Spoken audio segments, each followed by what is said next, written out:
चंद्रगुप्त मौर्य को चक्रवर्ती सम्राट बनाने वाले आचार्य चाणक्य देखने में तो बेहद कुरूप थे, लेकिन उनकी नीतियों ने भारत के इतिहास को बदल कर रखने में मौलिक भूमिका अदा की। अर्थशास्त्र और राजनीति के महान ज्ञाता रहे आचार्य चाणक्य के सिद्धांतों को आधुनिक युग में भी स्वीकार किया गया है, लेकिन चाणक्य ने महिलाओं के विषय में बहुत कुछ ऐसा कहा है जो भले ही उस समय स्वीकृत रहा हो, लेकिन आज के दौर में उनके कथन बहुत हद तक विवादित हो चुके हैं। चलिए जानते हैं चाणक्य ने ऐसा क्या कहा जिसकी वजह से आज के दौर में उन्हें विवादों का सामना करना पड़ रहा है।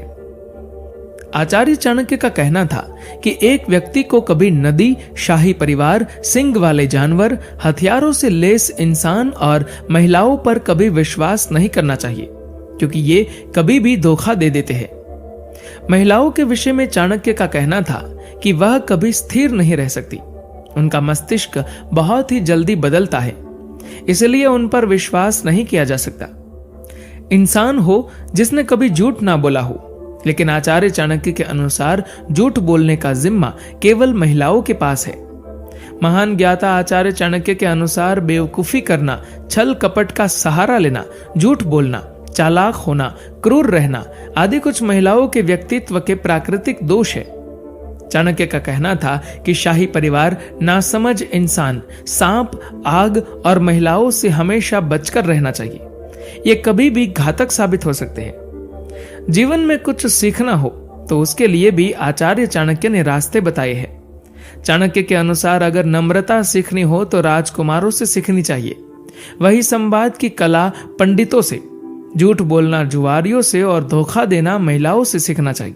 चाणक्य के अनुसार पुरुषों के अपेक्षा महिलाओं में 2 गुना ज्यादा भूख, 4 गुना ज्यादा शर्म, 6 गुना ज्यादा साहस और काम वासना 8 गुना ज्यादा होती है।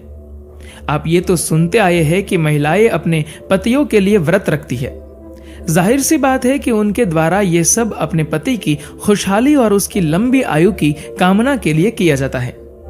लेकिन आचार्य चाणक्य का कहना था कि वे महिलाएं जो अपने पति की इच्छा के विरुद्ध जाकर व्रत रखती है, तो इससे उसके पति की उम्र कम हो जाती है। इतना ही नहीं, वह स्वयं अपने हाथ से अपने लिए नर्क का द्वार खोल देती है और साथ ही वह अपने पति के लिए भी पतन का रास्ता तैयार करती है। आचार्य चाणक्य ने अपने कथनों द्वारा यह प्रमाणित किया था कि वह महिलाओं को एक वस्तु से ज्यादा और कुछ नहीं समझते थे।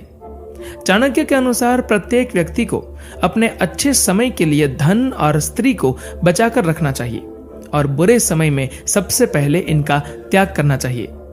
संभव है कि उस समय के हालातों के मद्देनजर आचार्य चाणक्य के कथन सही कहे जा सकते हो। वैसे भी हमारे समाज में शुरुआत से ही महिलाओं को पुरुषों के अधीन रखा गया है, इसलिए उन्होंने भी महिलाओं को मर्यादा में बांधने के लिए ये कथन कहे हो। लेकिन आज के दौर में यह किसी भी रूप में ना तो उनसे मेल खाते हैं और ना ही उन पर लागू होते हैं। वैसे भी चाणक्य के कथनों से जुड़े दस्तावेज बहुत पुराने हैं और समय समय पर उनके साथ छेड़छाड़ भी होती रही है। इसलिए हो सकता है कि उपरोक्त कथन प्रक्षिप्तांश के तौर पर पढ़े जाते हैं या फिर उनकी व्याख्या कुछ गलत की गई है।